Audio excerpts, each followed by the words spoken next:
So I kept reading and listening and then went forward in the podcast. Then I went to your website and I looked at the sites you have for the different properties and the numbers. So I started learning about the numbers and what they meant. And being the skeptic I am and being a techie, I actually wrote a program to go and scrape your website and other people's websites and redo the calculations just so I could prove it out myself. And eventually I came to the conclusion that real estate is a great deal. Welcome to the Creating Wealth Show with Jason Hartman. You're about to learn a new slant on investing, some exciting techniques, and fresh new approaches to the world's most historically proven asset class that will enable you to create more wealth and freedom than you ever thought possible. Jason is a genuine self-made multimillionaire who's actually been there and done it. He's a successful investor, lender, developer, and entrepreneur who's owned properties in 11 states, had hundreds of tenants, and been involved in thousands of real estate transactions. This program will help you follow in Jason's footsteps on the road to your financial independence day. You really can do it. And now, here's your host, Jason Hartman, with the complete solution for real estate investors.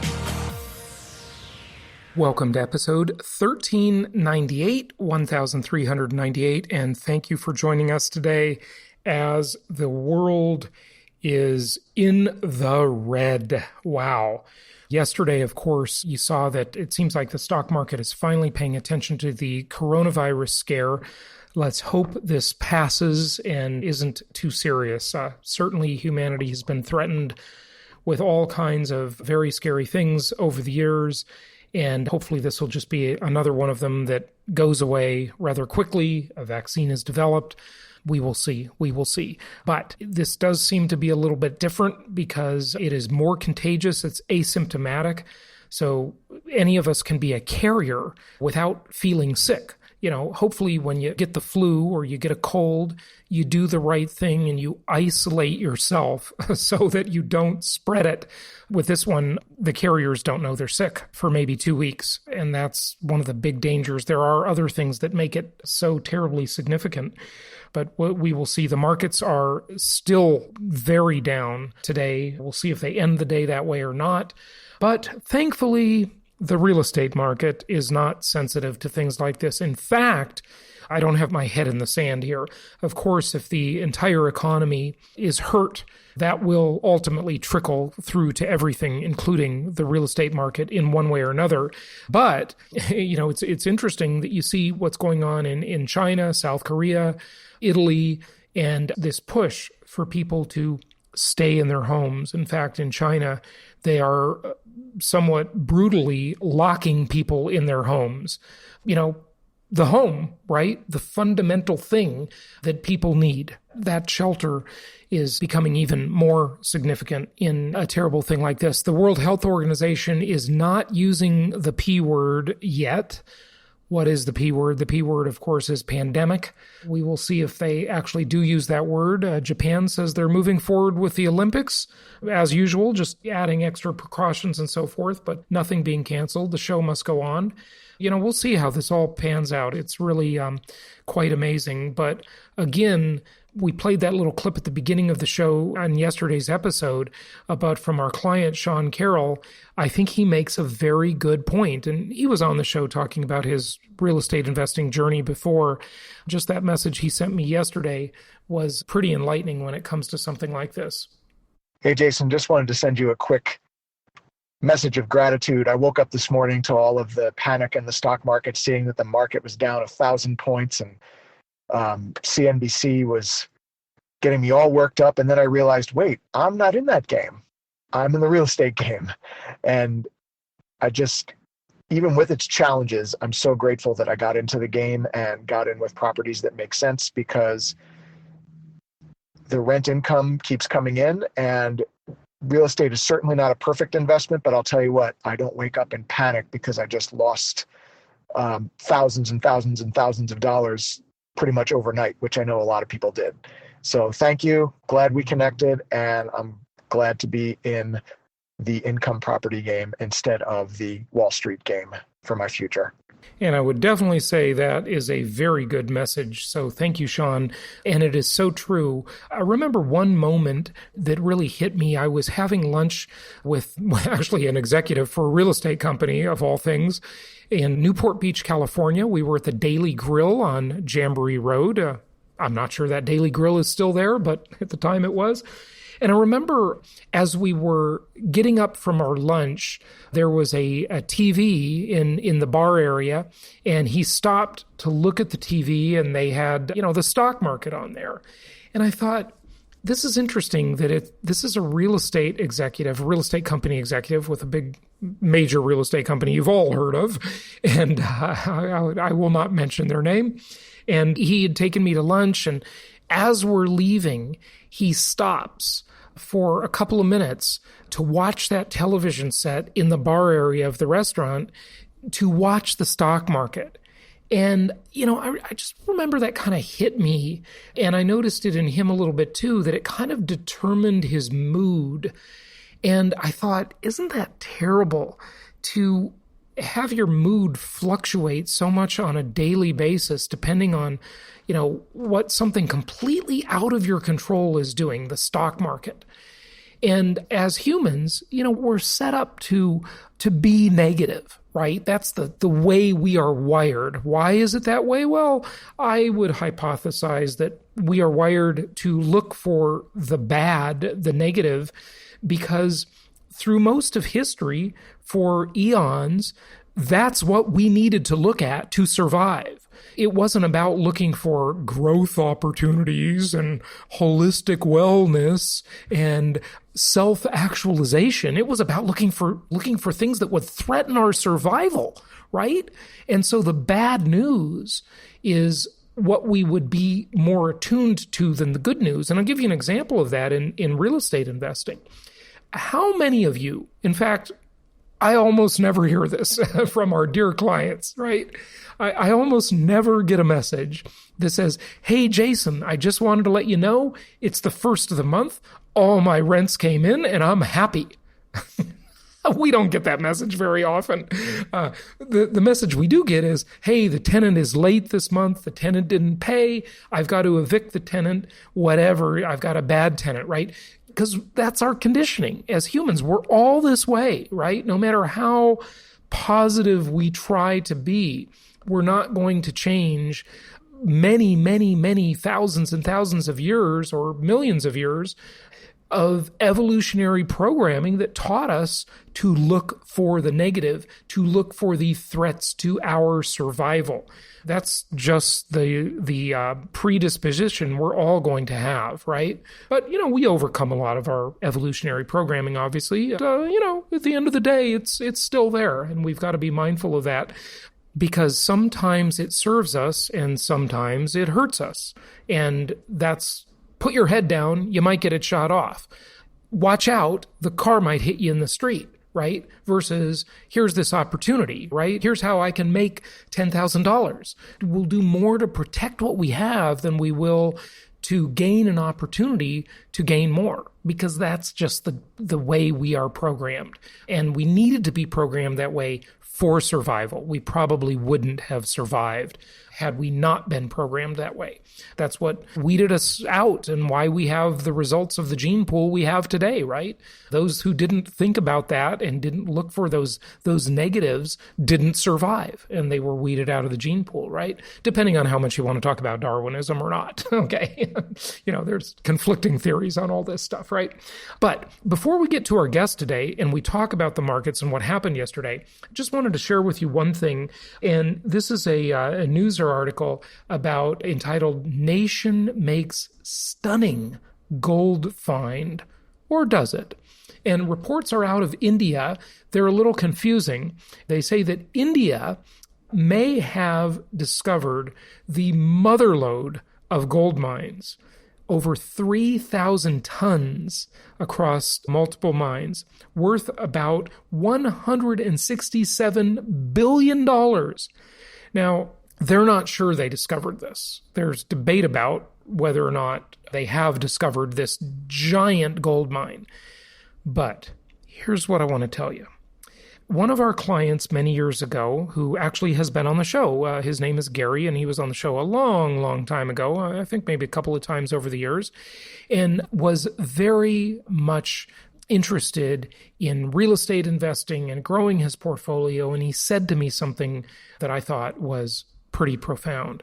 I've kind of embellished it a little bit, but the basic idea is the same, okay?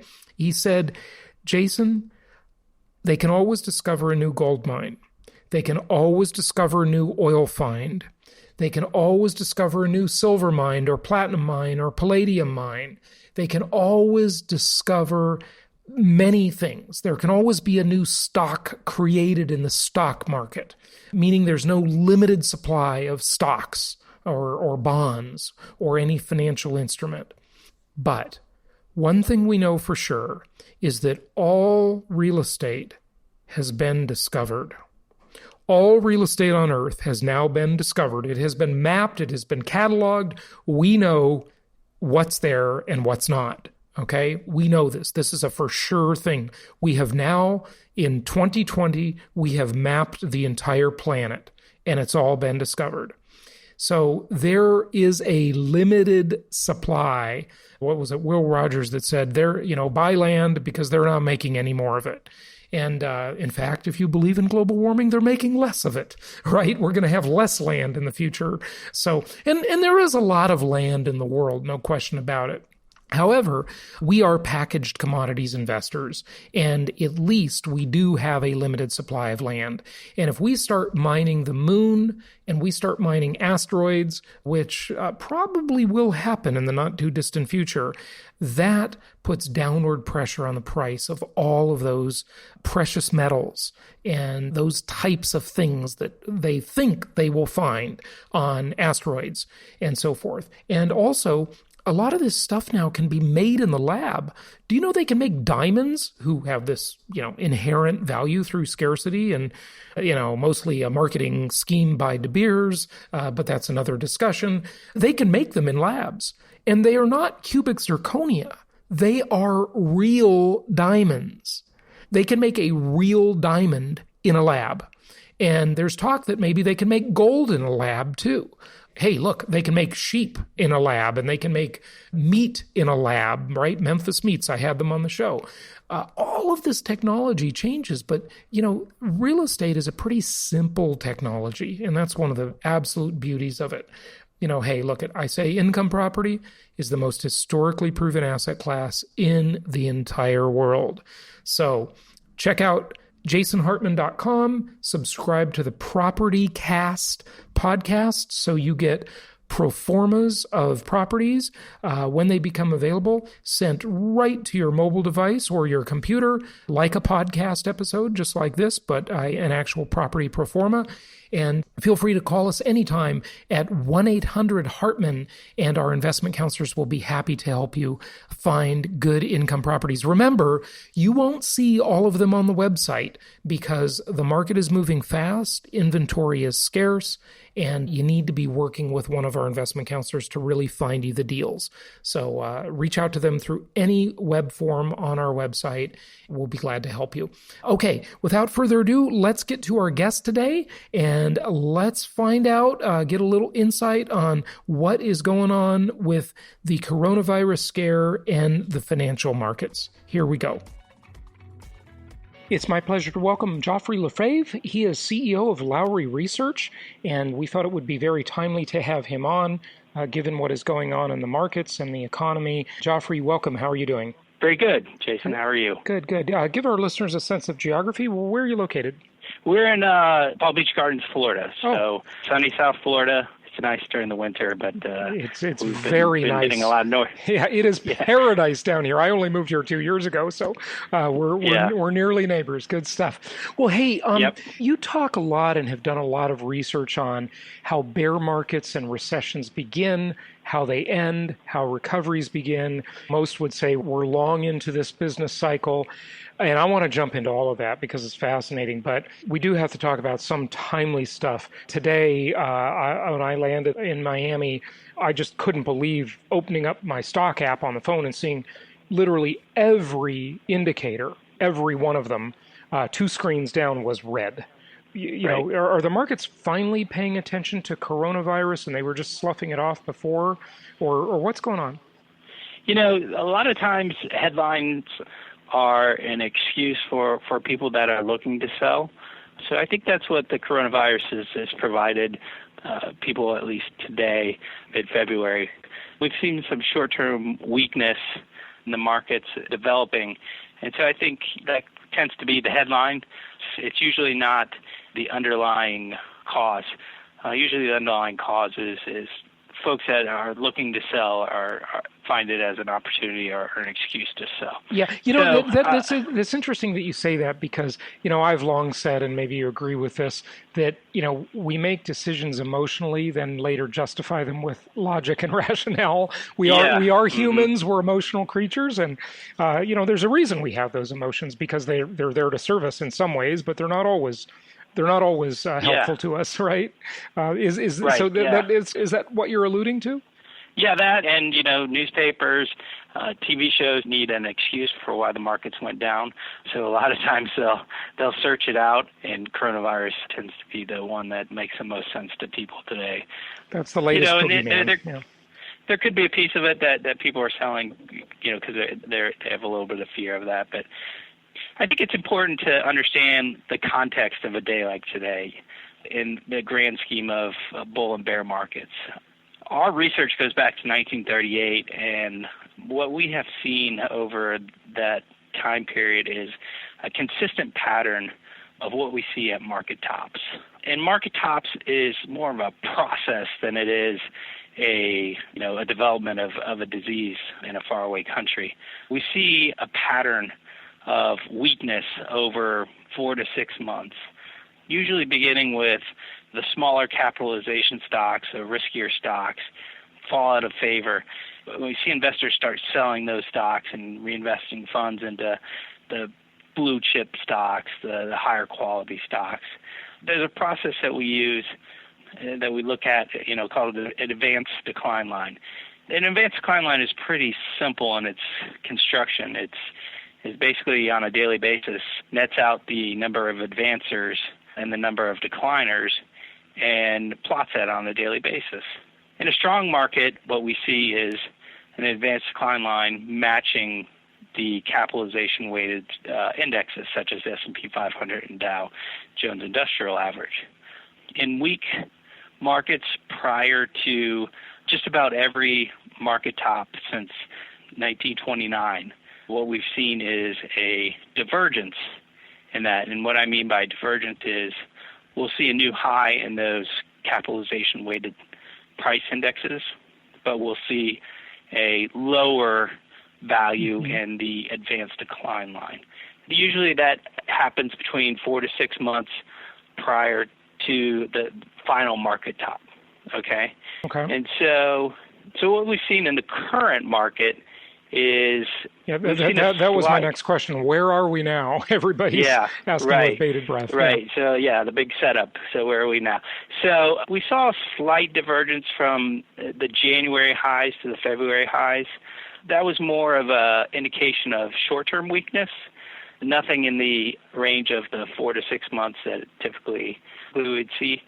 So we would classify the current decline as a pullback, as a run-of-the-mill correction, because what we've seen through our various indicators is that the enthusiasm of investors was waning from that January high to the February high. And so, we expect this to last maybe either today or another couple days and come back. And there's an interesting study we've done looking at the stock market and when do we know there's kind of a bottom. And this kind of gets to bear market bottoms, but it also can apply to short-term corrections.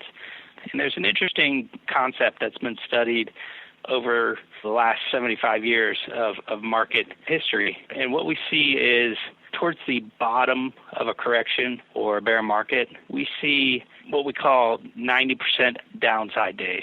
Let me define that. A 90% downside day is when 90% of the stocks in the Lowry universe are to the downside for the day. When you think about that, what that implication is it's really kind of a capitulation, a way to measure the capitulation where people were holding on to stocks, people weren't willing to sell, and then, fear crept in or something else crept in. They finally unloaded them. Maybe they were looking for their coronavirus excuse, like you mentioned, right? Exactly.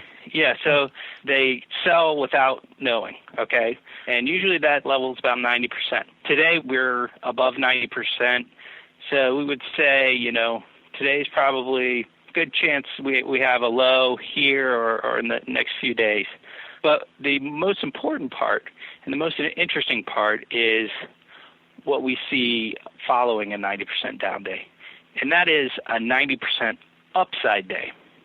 So that's kind of the reverse, where people have been waiting on the sidelines, waiting, and finally, prices get so low that they're like, well, I can't ignore these. These are bargains, and rush in full tilt and buy it up. So when they rush in, 90%. does that mean we're going, we've ended a recession and we're out of a bear market? Is that a full indicator of that?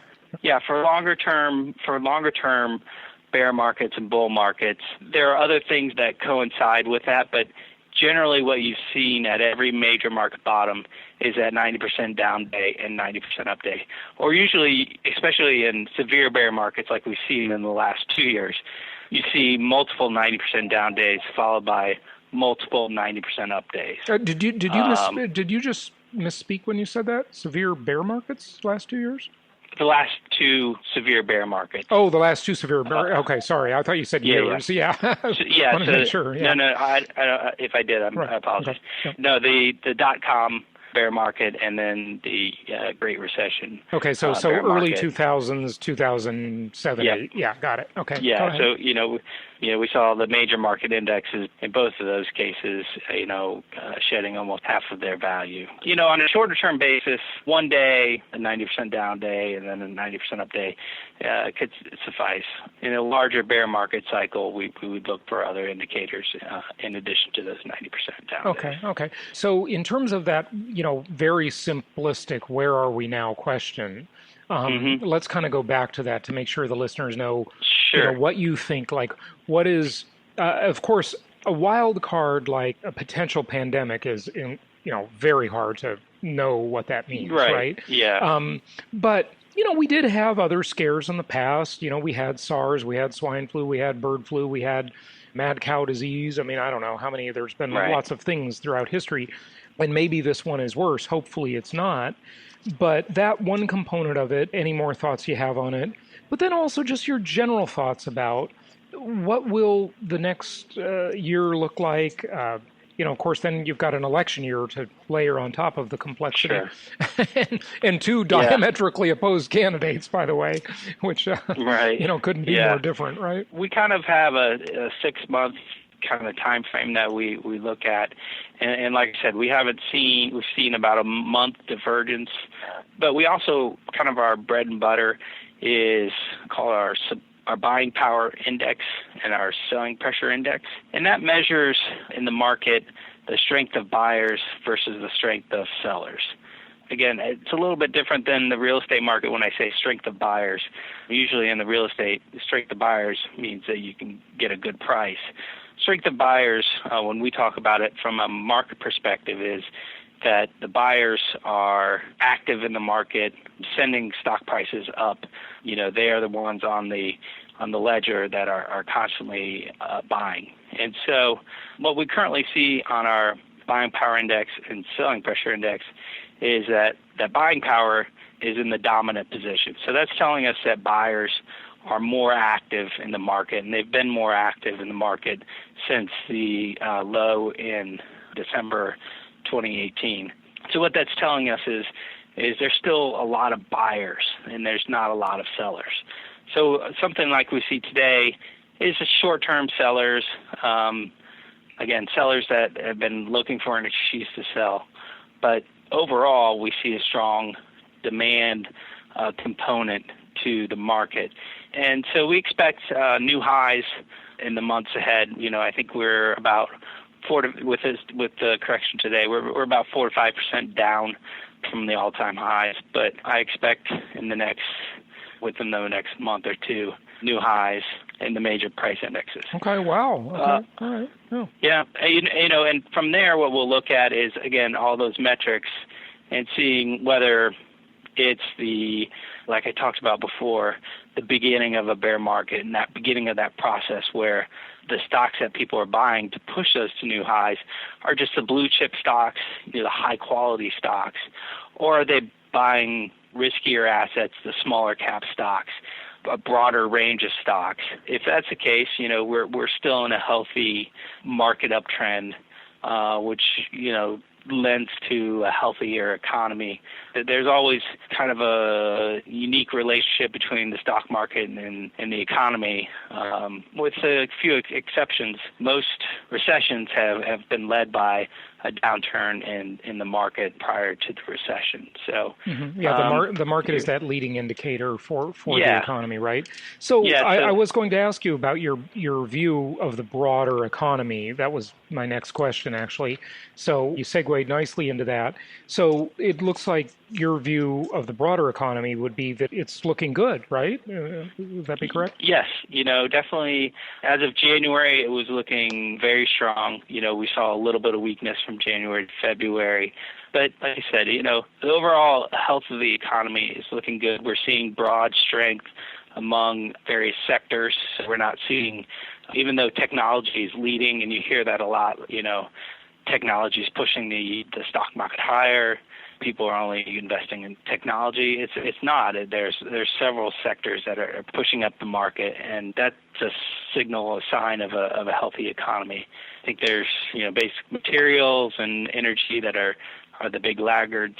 Usually energy will be a signal for health of the economy, but that's kind of changed over the last 10 years, with the sources of energy, the consumption, how we consume energy, fracking, the ability to turn on fracking a lot quicker than you were able to turn on wells, 20, 25 years ago. Okay, so that's good. Unpack that one a little bit. So sources of energy have changed. And in the past, energy was a good indicator of a strong economy, right? That's what you said? Yeah. Okay. And so the sources have diversified a bit, and fracking you can turn on and off more quickly than traditional old-fashioned oil drilling, because you can find it in more places. I guess that's probably the reason, right? For the fracking comment, I'm guessing. How do we evaluate that? What do we do with that? What does it tell us now? We can just expand the energy index and say, okay, include solar and wind and fracking, right? Yeah.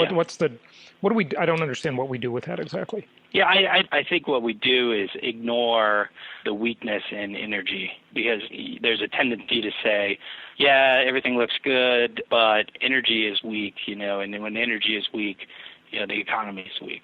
So So when you say energy is weak, are you sort of looking at the price of oil being only about $52, or tell us about that a little more? How do we know energy is weak? Yeah. And the energy stocks. Okay. Because we're primarily an equity-based research firm. So, when we look at our sectors, energy has been the laggard for some time. Again, I think that the best advice is to ignore that energy isn't part of the leadership of this market. But I do want to ask you, kind of based on my previous comment, has the quantification of the energy metric, has that changed? Is the index different than it was, more than 10 years ago, because now the energy sources are more diversified and energy is pretty cheap? Or is it the same index, and that's why you're saying ignore it, because it doesn't apply the same way today? I just want to make sure that's understood. We do, in our index, we do include alternative energy, but that's relatively small. The energy sector is more dependent on the price of oil, and so we see the weakness in oil. That translates into weakness in the energy sector overall, because of the number of stocks that are involved with oil is a lot more than alternative energy. Okay, good stuff. Okay, so broader economy, when we talk about the economy, you're probably referring mostly to the U.S., And interestingly, as the U.S. has always been sort of thought of as the Brinks truck of the world, where you can, park your money here, it's safe, we have political stability, et cetera. Bad news around the world, does that translate into good news for the U.S.? As there might be more foreign direct investment, or any ways in which we benefit from that? And then you might want to tie it in, because I definitely want to ask you about interest rates and specifically negative interest rates in many places. It definitely can be. What we've seen over the last year and a half is that the U.S. markets have been strong from an equity perspective, strong compared to some of the emerging markets. But it's difficult to answer that because we don't do a lot of global research. Something like the coronavirus could affect a country like China, where they are shutting down, factories and things like that. So that could affect investment into that country, which could mean more investment into this country. Displaced into the U.S. because it's not going there. Yeah, Okay. Sure. I think companies, too, would look at there's an increased risk of building a factory in China or a foreign country, in that it could be possibly shut down by some sort of pandemic that may make a factory in North America or the United States a little bit more attractive. Yeah, good point. What about interest rates? I mean, we've got this incredibly cheap money. Yeah. We've got negative interest rates in several countries. We've got a president who's really pushing the Fed to make sure the party doesn't end on his watch. Right. What are your thoughts? Right. Yeah. Nobody wants to take away the punch bowls. I think interest rates are just like every asset price, that there has to be some external level of demand to push interest rates to where we're at. So I think globally there's enough fear of other assets, such as equities. Like I said, the last two bear markets have been, shaved 50% off of people's portfolios. That doesn't. That's tough. Doesn't leave your mind too quickly. So, right. It doesn't. When the 401k becomes a 201k, you don't forget that easily, right? Yeah. There's a good story. Our past president Paul did a presentation, in 2009. He put up I won't say the name of the provider, but it was one of the target date funds, and the target date retirement was 2010, and it lost 40% of its value, and the caption underneath was, "Sorry, keep working." So there's still that fear. There's still that fear out there. So I'm no expert in interest rates by far, but I from what we do from research here is, there's got to be some sort of demand to push those prices lower. And when you say prices lower, you mean the price of money, interest rates, right? I'm sorry, Okay. Rates lower. Yeah. Rates lower. Yeah, right. Remember, folks, money, like anything else, like coffee beans and pork bellies and copper wire, it's just a commodity. Okay, it's a commodities market. So, yeah, go ahead. Yeah, certainly government interference that plays a role. But I think if I look at a risk in the next 2 to 5 years for the United States in particular, I think it's rising interest rates, primarily because of the level of debt that is held. Let me just unpack that one for a second before you go, and I know we have to wrap it up. But rising interest rates would be a concern to you, but you're not making a prediction on that, are you? Because, I mean, it seems like now rates are just going down, but, Yeah, no. I just wanted to clarify you weren't making a prediction, but if they did go up, it would be a concern, right? That's what you're saying. I think if interest rates rose appreciably, that could be something that, again, we would see it on our end, again, from that slow process of people, looking at interest rates, selling some of the riskier assets, getting into the more quality assets. Mm-hmm. But that could definitely push us into a bear market. But no, I mean, so far we've seen no indication of everything's looking like money's going to get cheaper, in other words, or at least stay cheap like it is. Okay, good stuff. Yeah, go ahead. Yeah, no, I was just going to say, from a U.S. perspective, we're one of the best yields out there from a developed country. So I can't see interest rates rising too significantly. That's interesting. And just one more comment before you go. I know we keep saying we're going to wrap up here, but a friend of mine really believes in this melt up theory that when you've got such low rates around the world, and of course the U.S. largest economy, biggest brand, biggest military reserve currency, so many things, and just overall long-term reputation, I guess, that you're going to see a lot more foreign money come here because you just can't get yield anywhere else. Yeah, no, I think that theory makes sense. We would be able to see that in kind of the graphs and data that we look at. But that theory makes sense. Yeah. Okay. Good stuff. Joffre, give out your website. Sure. We're LowryResearch.com. That's LOWRY research.com. Excellent. Joffre, thanks so much for joining us. Appreciate it. Yeah, thank you. Thank you so much for listening. Please be sure to subscribe so that you don't miss any episodes. Be sure to check out the show's specific website and our general website, hartmanmedia.com, for appropriate disclaimers and terms of service. Remember that guest opinions are their own, and if you require specific legal or tax advice or advice in any other specialized area, please consult an appropriate professional. And we also very much appreciate you reviewing the show. Please go to iTunes or Stitcher Radio or whatever platform you're using and write a review for the show. We would very much appreciate that. And be sure to make it official and subscribe so you do not miss any episodes. We look forward to seeing you on the next episode.